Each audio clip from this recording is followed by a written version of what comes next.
Uttarkashi tunnel से 3 से 5 minute में एक मजदूर निकाले जाएंगे। अभी 3-4 घंटे लग सकते हैं। उत्तरकाशी के सिलखियार सुरंग में फंसे मजदूरों तक एनडीआरएफ की टीम पहुंच गई है। एनडीआरएफ ने पूरा प्लान बताया है कि कैसे सुरंग में फंसने मजदूरों को निकाला जाएगा। वहीं सुरंग की खुदाई का काम पूरा होने के जैसे ही जानकारी फंसे मजदूरों के परिजनों को हुई तो उनकी खुशी का ठिकाना नहीं रहा। प्रार्थना करते हैं कि जल्द से जल्द ही आएगा। तो एनडीआरएफ का इसमें रोल बहुत इंपॉर्टेंट है।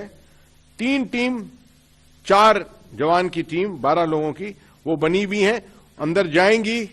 ऑर्गेनाइज करने के लिए ये पूरा वो फ्रेश है, ऑर्गेनाइज करेंगे जाकर अंदर। एसडीआरएफ एनडीआरएफ को सपोर्ट देगी। साथ में जो हमारे मेडिकल पर्सनल हैं, पैरामेडिक्स, वो जाएंगे अंदर। एक पूरा मेडिकल प्लान बनाया हुआ है जो एग्जीक्यूट होगा ग्राउंड पर। पूरा जो लेबर है उसको ब्रीफिंग उनको इसके मुताबिक दी है। स्ट्रेचर्स के ऊपर, स्ट्रेचर्स के रिसोर्सेज, वहां पर स्ट्रेचर अगर किसी हालत में फंस गया तो वो कंटिजेंसी में किस तरह से उसको निकाला जाएगा, ये सब भी देखा गया है। ये अंदेशा लगाया है कि एक एक इंडिविजुअल को आउट ऑफ द 41 एक एक इंडिविजुअल को तकरीबन 3 से 5 मिनट लगेंगे निकालने के लिए, ईच वन इंडिविजुअल। तो आप लगा सकते हैं कि आउटर लिमिट अगर हम देखें कि 5 मिनट अगर लगाते हैं एक इंडिविजुअल पे, वो तब एग्जैक्टली कंफर्म होगा जब पहला, दूसरा या तीसरा इंडिविजुअल निकलेगा। अगर 5 मिनट का भी अंदेशा लगाते हैं तो हम 3-4 घंटे, ऑलमोस्ट 3-4 घंटे लग जाएंगे, क्योंकि गैप भी होंगे बीच में, कुछ कंटिजेंसी होगी, कुछ इक्विपमेंट शायद टूटेगा, कुछ होगा।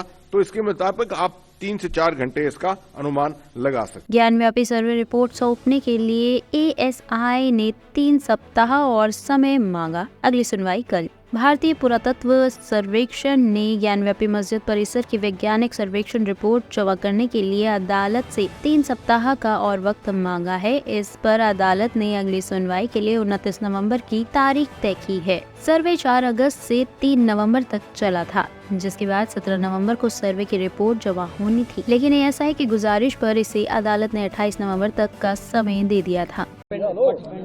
See, today the matter could not be heard before the Honorable District Court of Varanasi because there was a condolence in the District Court. So matter will be heard tomorrow. The ASI has filed an application seeking 3 weeks time to file their report, and in their application they have stated in detail that as to why these 3 weeks have to be taken, and there are a lot of studies which are ongoing in the project and as well as the site in question, whatever they have found during the survey proceedings. So it will take some time, so they have sought for 3 weeks time, and they will give their presentation before the Honorable Court tomorrow. What would be next tomorrow?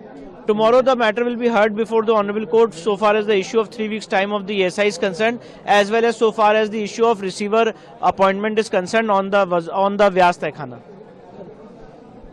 AQI में मामूली सुधार के बाद पर्यावरण मंत्री गोपाल राय बोले, Delhi NCR के लोग सतर्क रहें। राजधानी दिल्ली में सोमवार से रुक रुक कर हो रही बारिश के बाद हवा की गुणवत्ता में सुधार हुआ है। इसके बावजूद दिल्ली के पर्यावरण मंत्री गोपाल राय ने मंगलवार को लोगों को सतर्क रहने की सलाह दी है। क्या कहना है सर आपका, क्या रिपोर्ट आ रही है? देखिए, अभी पिछले दिनों दिल्ली का AQI सीवियर कैटेगरी में पहुंच गया था, और उसके बाद जो कल हल्की बूंदाबांदी हुई है और आज थोड़ी हवा भी चली है, उससे सुधार तो हुआ है प्रदूषण के स्तर में, लेकिन अभी ये अस्थायी फिनोमेना नहीं है। आगे अभी ऐसा प्रेडिक्शन किया जा रहा है साइंटिस्टों का कि आगे अभी हवा की गति कम होगी। तो ऐसी स्थिति में मतलब ये इसका फ्लैक्चुएशन जो है वो अभी जारी रहने की संभावना दिख रही है। ऐसे में चूंकि अब पंजाब के अंदर जो उत्तर भारत में पराली जलने की घटनाएं थी वो तो खत्म हो गई हैं, लेकिन जो पूरे एनसीआर के अंदर जो गतिविधियां हैं उसका इम्पैक्ट इसमें देखा जा रहा है। खासतौर से गाड़ियों का जो पोल्यूशन है उसमें एक ये फीडबैक आ रहा है कि जिस तरह से इस समय शादी ब्याह का समय चल रहा है, तो एक व्यक्ति को 3-3, 4-4 शादियों में जाना है, तो रात के समय खासतौर से जो व्हीकल का मूवमेंट है वो काफी मल्टीपल हो गया है। दूसरा, जो एनसीआर में जो गतिविधियां हैं सारी, वो उनका भी इम्पैक्ट इसमें देखा जा रहा है। तो अभी तो मेरा दिल्ली के लोगों से और पूरे एनसीआर के लोगों से यही निवेदन है कि सुधार है प्रदूषण के स्तर में, लेकिन हमें अभी सतर्क रहने की जरूरत है। प्रशासनिक स्तर पर भी मॉनिटरिंग अभी ग्रेप 3 का कड़ाई से जारी रहेगा।